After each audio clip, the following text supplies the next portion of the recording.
As we learn things, we want to teach and show things to you that will help you in your faith journey. And certainly in this coronavirus era, we have seen an acceleration of change in the church. And there are lots of trends, and we'll talk about them and all that. But one of the things that is really prevalent right now is on demand.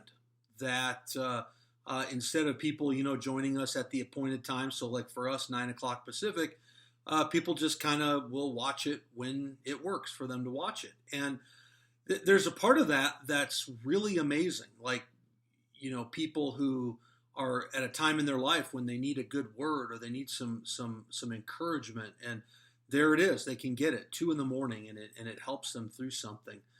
Or they live in another time zone, and it helps them connect easier than if they were here in California, which is good. And on demand is not going away. I want to be really clear about that. In fact, we are going to be releasing some new video elements over the next couple of weeks that you're going to see related to messages, things that we're doing on Sunday, shorter segments that will give you something that you can share with your friends, clips from the messages that I'm preaching on Sunday to share. And then if they, the person sees something they really like, they can come back and watch the whole thing. So we're going to be doing that and really building a lot more stuff that will be available on demand. So that's a good thing. And it's not going away. And really, it makes sense that it's not going away because most of our lives are lived on demand when it comes to entertainment. I think that with the exception of live sporting events, I don't ever think about a time in the week where I've got to, sit down and watch a show, because if I don't happen to be home watching, I'm just like, oh, okay, well, it'll be on demand tomorrow, or I can watch it later tonight if that's how fast they upload it. So it really is part of our life. So we shouldn't be shocked that people are joining church on demand as well. That's something that's become a trend. In fact, what researchers are finding is that more and more people are doing that, and we're seeing that in our numbers. Our live numbers are lower, but our views are pretty steady week to week, which we're honored. We're glad that people are watching. So there's a benefit to that, right? Because we're reaching people that we otherwise wouldn't be reaching. But on the other side, there's also some risk, and there are some things that you need to be aware of as you participate on demand in elements of our church. And I want to share just a couple of them with you. First of all, we remember that worship is to be given and not gotten. Worship is an offering that we make to God. It's a sacrifice of praise. And so we set that time that we gather to worship because that is, for the people of God, a moment. There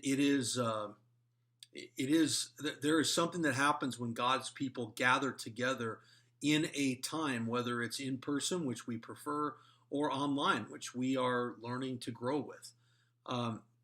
There's a dynamic there that's hard to explain, but it's very true that time of gathering. You read the Psalms of Ascent and the importance of the people of God coming together and worshiping as one.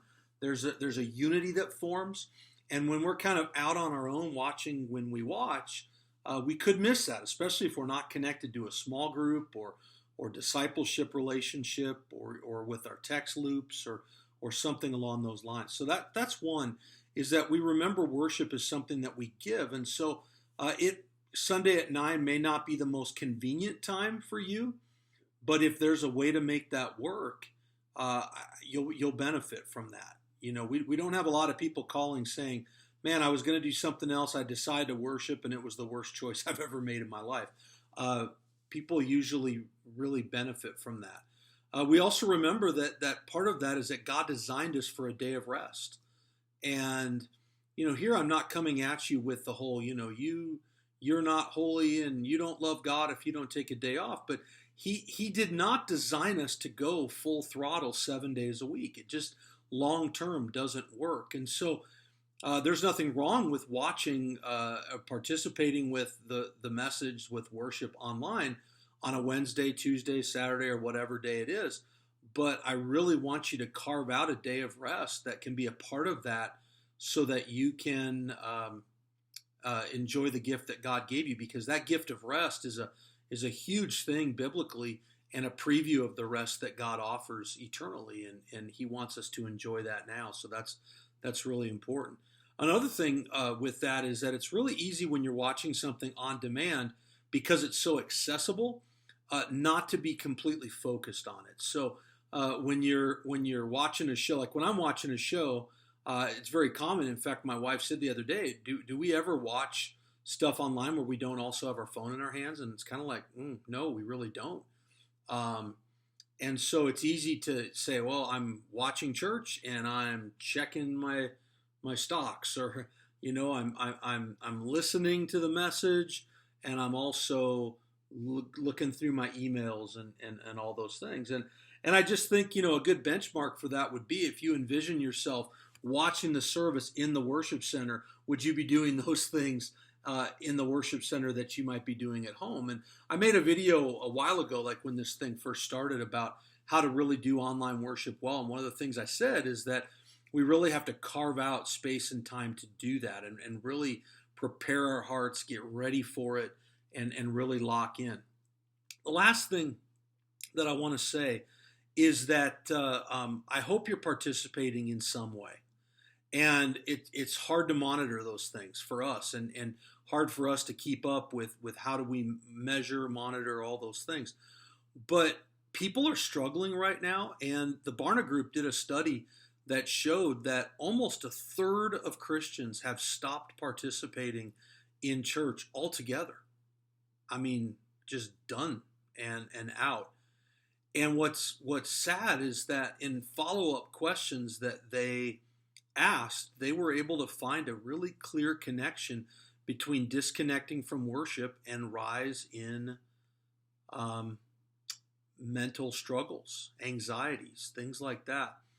So again, we understand that for some of you, tech is tough, and it's not preferred, and we get that, and we can't wait to get back to being able to do both. Where we're doing in person and online with excellence to connect with everybody as best as we can.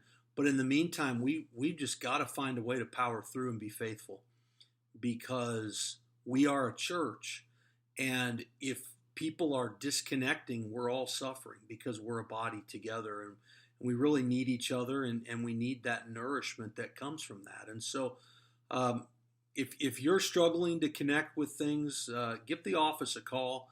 We'll do our best to either get someone there to look through it, or talk it over with you on the phone and see what we can do to help you out. Don't just walk away. It's easy to do that. This is the time more than ever where we just really need to lean into that and find a way to make that work. So on demand is not going anywhere. That's going to be a part of who we are and what we do, but it comes with some unique challenges that we have to be aware of in order to continue to thrive in our faith. God bless you, brothers and sisters. Have a great rest of the week.